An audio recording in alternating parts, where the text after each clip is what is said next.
Hello friends, welcome our YouTube channel exam study with RJ. Bihar राज्य सरकार की तरफ से सहायक प्राध्यापक की भर्ती का विज्ञापन जारी किया गया है।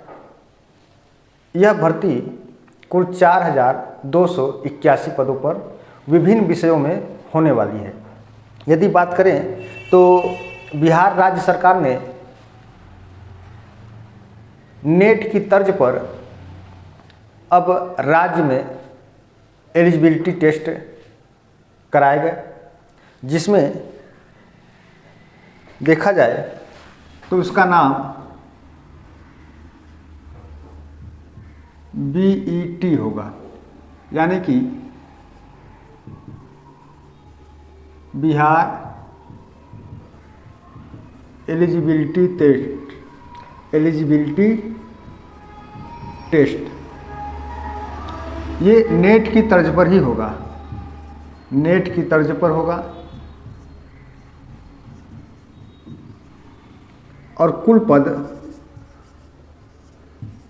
4,281 है। इसमें नेट, जीआरएफ या पीएचडी की कोई बाध्यता नहीं है। जो बच्चे पोस्ट ग्रेजुएशन एमए, एमकॉम या कह सकते हैं एमएससी किए हुए हैं, वे भी ये एग्ज़ाम दे सकते हैं। यानी कि आप कह सकते हैं कि बगैर नेट, जीआरएफ, पीएचडी के भी असिस्टेंट प्रोफेसर आप बन सकते हैं, लेकिन उसके लिए आपको बेट यानी कि जो बिहार एलिजिबिलिटी टेस्ट है उसको आपको क्वालिफाई करना होगा और ये नेट की तर्ज पर ही होगा। जी हाँ, बिल्कुल सही सुना आपने कि केवल पीजी बच्चे भी इसको दे सकते हैं। उनके लिए नेट, जीआरएफ, पीएचडी कोई आवश्यकता नहीं है। यदि जो लोग नेट हैं तो वो तो दे ही सकते हैं, लेकिन जो लोग नेट नहीं हैं, जो लोग केवल पीजी हुए हैं, तो वे लोग भी ये एग्ज़ाम दे सकते हैं और इस बेट को क्वालिफाई करेंगे और फिर उसके बाद आगे की जो प्रक्रिया होगी, जो एग्ज़ाम होगा या इंटरव्यू होगा, जैसे कि बिहार में अभी तक कोई एग्ज़ाम तो नहीं हुआ इंटरव्यू पर, यानी कह सकते हैं कि यहाँ पर एक एपीआई सिस्टम होता है। एपीआई सिस्टम यानी कि इसके अंतर्गत क्या होता है कि आपके high school, inter, BA, MA के जो मार्क्स होते हैं उनको ऐड करके शॉर्ट लिस्टेड तैयार की जाती है और जो इसमें कैंडिडेट आ जाता है उसका चयन हो जाता है। तो इसमें देखा जाए तो ये मुख्य रूप से आपका नेट की तर्ज पर ही होगा, यानी कि सिलेबस अभी तक जारी नहीं किया गया है, लेकिन अनुमानतः सिलेबस वही होगा जो नेट का सिलेबस होगा। यानी कह सकते हैं कि इसमें आपके दो पेपर होंगे, एक फर्स्ट पेपर होगा और एक आपका सेकेंड पेपर, फर्स्ट पेपर और सेकेंड पेपर। जैसे नेट में होता है, यदि आप नेट का एग्ज़ाम दिए होंगे तो आपको पता होगा कि नेट के फर्स्ट पेपर में टीचिंग और रिसर्च से रिलेटेड कुल 50 क्वेश्चन दिए जाते हैं और सब्जेक्ट से रिलेटेड कुल 100 क्वेश्चन दिए जाते हैं। तो उनमें से आपका सेम पैटर्न रहने वाला है। अभी तक सिलेबस जारी नहीं किया गया है, कुछ ही दिनों में सिलेबस जारी हो जाएगा। ये हो सकता है कि मिड नवंबर या लास्ट नवंबर तक ये फॉर्म आ जाए ऑनलाइन और आप लोग इसको फिलअप कर सकते हैं। यदि सिलेबस की बात करें तो आप लोग जानते होंगे नेट का जो फर्स्ट पेपर का सिलेबस है, तो इसमें फर्स्ट पेपर की बात की जाए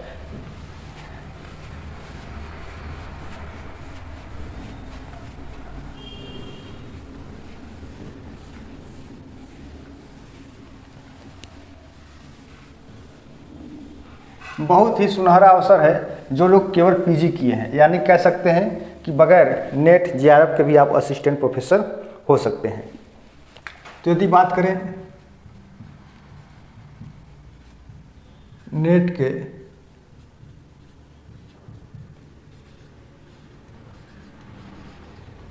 फर्स्ट पेपर की, ठीक है, तो इसमें आपका टीचिंग एप्टीट्यूड,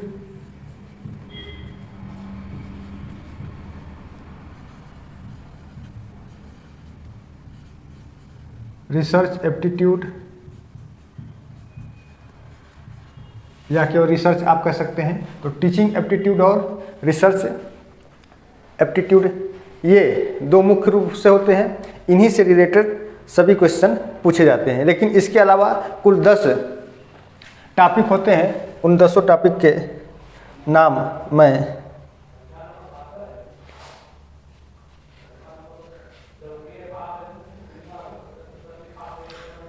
यदि ये इसको आप 1 पॉइंट, ये दूसरा पॉइंट हो गया, तीसरा पॉइंट आपका हो जाएगा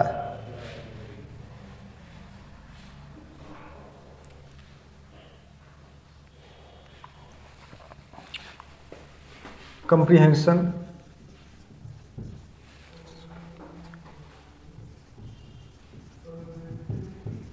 कंप्रीहेंशन हो गया, कम्युनिकेशन,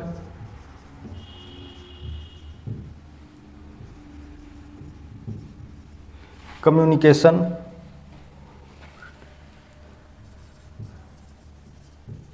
रीजनिंग, ये मैथमेटिकल से संबंधित होगा, मैथमेटिकल से संबंधित होगा। एक जो रीजनिंग होगा वो लॉजिकल होगा, तार्किक, लॉजिकल रीजनिंग।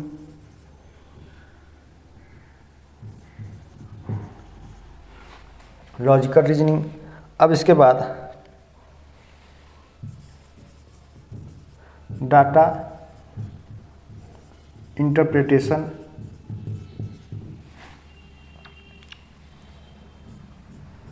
आईसीटी,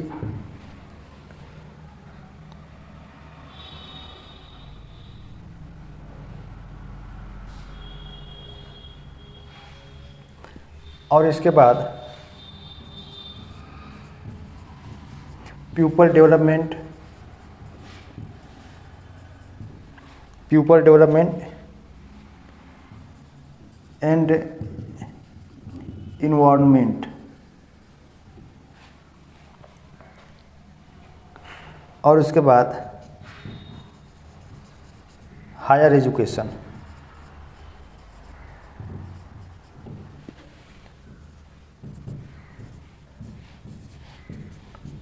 ये टोटल आपके 10 टॉपिक हो गए।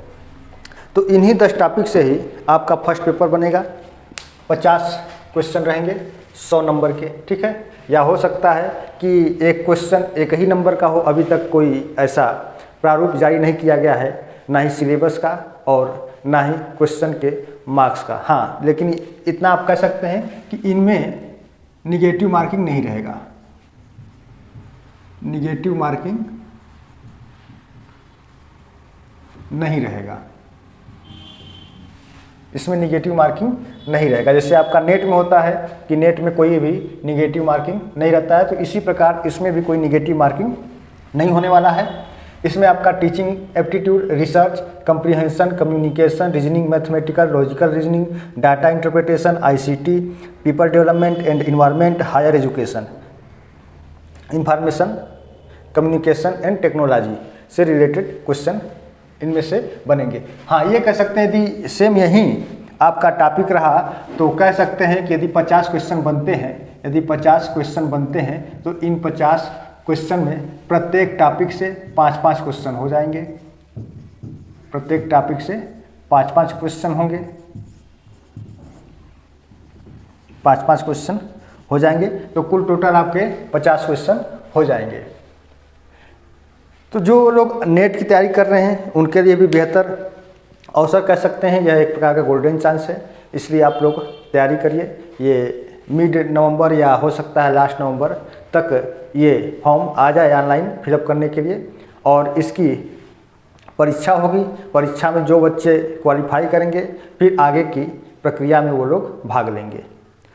अब इसके अलावा जो दूसरा पेपर होगा, जो सेकंड पेपर होगा, जो सेकंड पेपर होगा ये सब्जेक्ट रिलेटेड होगा, सब्जेक्ट रिलेटेड होगा। अब जो कैंडिडेट जिस विषय से पीजी किया है उस विषय से संबंधित रहेगा। यदि जो बच्चा हिस्ट्री से है तो हिस्ट्री से रिलेटेड क्वेश्चन रहेंगे, जैसा नेट में देता है। हाँ, ये कह सकते हैं कि कठिनाई का जो स्तर नेट में रहता है उतना कठिनाई का स्तर नहीं रहेगा, थोड़ा सा उससे कम रहेगा। इसमें बच्चे अधिक से अधिक पास कराए जाएंगे।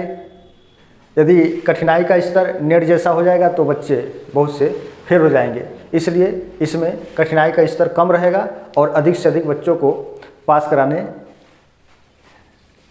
की बात की जाएगी। तो सेकेंड पेपर में सब्जेक्ट से रिलेटेड रहेगा, हिस्ट्री हो, पॉलिटिकल हो, ज्योग्राफी हो, इकोनॉमिक्स हो, या आपका zoology, botany, chemistry, physics, math हो, या कह सकते हैं कि आपका कॉमर्स से रिलेटेड हो। तो ये सभी सब्जेक्ट से संबंधित ही पूछे जाएंगे। और मेरे चैनल पर ज्योग्राफी से संबंधित ही तैयारी कराई जाती है, चाहे आप उससे नेट की तैयारी करिए, चाहे पीजीटी की तैयारी करिए, चाहे पीजीटी की तैयारी कर लीजिए, चाहे अन्य किसी शिक्षक भर्ती की तैयारी कर सकते हैं। साथ ही साथ आप इससे सिविल की भी तैयारी कर सकते हैं। यदि आप इनमें से जो भौगोलिक विचारधारा है और कह सकते हैं कि जो प्रयोगात्मक भूगोल है, इन दोनों को आप हटा दीजिए तो ये आपका सिविल में भी काम कर जाएगा। तो हमारे चैनल से आप लोग जुड़े और ज्योग्राफी से संबंधित आप लोग तैयारी कर सकते हैं। और मेरे चैनल पर आप लोग को कोई पे नहीं करना है, निःशुल्क तरीके से तैयारी कराई जाती है। और साथ ही साथ एक सीक्वेंस, चैप्टर वाइज सीक्वेंस रूप से पढ़ाया जाता है और आप लोग तैयारी कर सकते हैं। इस समय मेरे चैनल पर जियोग्राफी में ह्यूमन ज्योग्राफी के बारे में बताया जा रहा है, जिसमें मानव भूगोल को पढ़ा दिया गया और जनसंख्या भूगोल को पढ़ा दिया गया। इस समय अधिवास भूगोल को पढ़ाया जा रहा है। तो आप लोग मेरे चैनल से जुड़े और अपनी तैयारी को और बेहतर बनाएं। यदि मैं बात कर लूँ अपने सब्जेक्ट जियोग्राफी में तो क्या क्या पूछा जाना है, तो देखिए, तो जैसे geomorphology,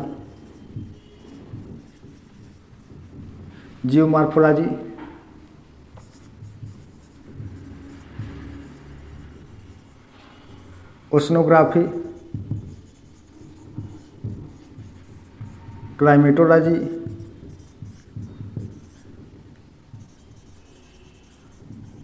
environmental geography,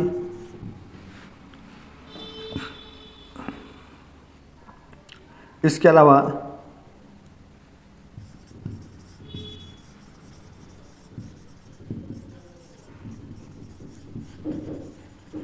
geographical thought, और कह सकते हैं कि एक हो जाएगा आपका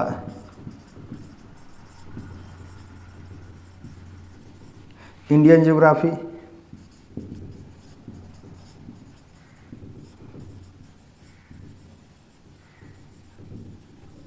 इकोनॉमिक जियोग्राफी,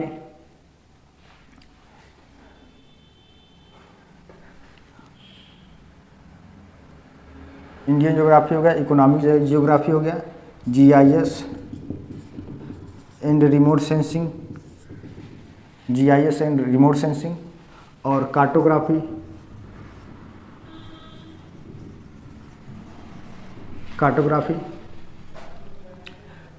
यदि आप जियोग्राफी में इतने टॉपिक पर आप अपना पकड़ बना लेते हैं, जो इतने टॉपिक लिखे गए हैं, इसके अलावा भी अभी बहुत से हैं, ठीक है। यदि इतने टॉपिक पर आप अपनी पकड़ बना लेते हैं तो आप न केवल बेट यानी बिहार एलिजिबिलिटी टेस्ट, बल्कि net, TGT, PGT, KBS, NBS सभी परीक्षाओं में आप अपना एक बेहतर प्रदर्शन कर सकते हैं। सिर्फ आपको इतने ही टॉपिक पर ज्योग्राफी में आपको अपना पकड़ बनाना होगा। चूँकि geography is a conceptual subject है ना, तो इसको पढ़ने के लिए जो लोग बच्चे बहुत वीक हैं, कमज़ोर हैं, तो इसको पढ़ने के लिए सबसे पहले वो लोग एनसीईआरटी के बुक्स का अध्ययन करें। एनसीईआरटी का यदि अच्छे से स्टडी कर लेंगे तो ये और अच्छे तरीके से आपको आ सकता है, समझ में आ सकता है ना। तो geomorphology, oceanography, climatology, environmental geography और जियोग्राफिकल थॉट, इंडियन ज्योग्राफी और इकोनॉमिक ज्योग्राफी, ये तो जियोग्राफी के कह सकते हैं कि बिल्कुल नींव है, बेस है। तो इनको यदि आप लोग तैयार कर लेते हैं तो आपका जो जियोग्राफी लगभग 70% 80% आपका तैयार हो जाता है। और जो बचता है भूगोल में विज्ञान एवं प्रौद्योगिकी, तो विज्ञान एवं प्रौद्योगिकी के रूप में जीआईएस और रिमोट सेंसिंग को लिया जाता है। और दूसरी तरफ आपका कार्टोग्राफी यानी कि कह सकते हैं कि मानचित्र कला, इसको लिया जाता है। तो इतने चीज़ों को आप लोग कवर कर लीजिए। तो ज्योग्राफी में जितनी भी परीक्षाएं हैं, चाहे नेट हो, चाहे जीआरएफ हो, चाहे आपका बिहार एलिजिबिलिटी टेस्ट हो, या टीजीटी हो, या पीजीटी हो, या केबीएस, एनबीएस, ईएमआरएस आदि सभी परीक्षाओं की दृष्टि से ये जितने भी टॉपिक है बहुत ही महत्वपूर्ण है, और इन्हीं टॉपिक को ही पढ़ करके आप सभी प्रकार की परीक्षाओं को आप क्वालिफाई कर सकते हैं, क्रैक कर सकते हैं। तो आप लोग मेरे चैनल से जुड़े और अपनी तैयारी को बेहतर बनाएं। आज के वीडियो के सेशन में मित्रों बस यही एक इन्फॉर्मेशन देना था, और फिर हम अपने जो मूल टॉपिक है, जो अभी हम सेटलमेंट ज्योग्राफी पढ़ा रहे हैं, जिसमें ग्रामीण अधिवास के प्रकार प्रतिरूप को बता दिया गया है। अब इसके बाद नगरीय अधिवास में हम लोग चलेंगे और नगरीय अधिवास के बारे में पढ़ेंगे और जानेंगे कि सर्वप्रथम नगरीय बस्तियों का विकास कब और कहाँ से होना शुरू हुआ। बहुत ही इंटरेस्टिंग चीज़ों को बताया जाएगा, वो इतिहास से जोड़ करके बताया जाएगा। प्राचीन इतिहास से, यानी कि जितनी भी सभ्यताएं रही हैं, तो सभ्यताओं को माना जाता है कि ये सभ्यताएं ही नगरों का जो है कि सूचक मानी जाती हैं, या कह सकते हैं कि नगरों के विकास की कह सकते हैं कि एक प्रकार की ये महत्वपूर्ण कारक माने जाते हैं जो सभ्यताएं होती हैं। तो जो जितने भी सिविलाइजेशन है पूरे वर्ल्ड में, उनको बताया जाएगा, और साथ ही साथ उन सिविलाइजेशन में कौन कौन से कह सकते हैं कि नगर का विकास हुआ, जैसे मेसोपोटामिया की सभ्यता और मिस्र की सभ्यता नील नदी घाटी के आसपास विकसित हुआ, सिंधु घाटी सभ्यता, ये सभी सभ्यताएं नगरों के विकास की एक सूचक मानी जाती हैं। तो आज के वीडियो के सेशन मित्रों बस इतना ही। आप लोग चैनल से जुड़े, चैनल को सब्सक्राइब करें, वीडियो अच्छी लगे तो वीडियो को लाइक करें, शेयर करें। धन्यवाद।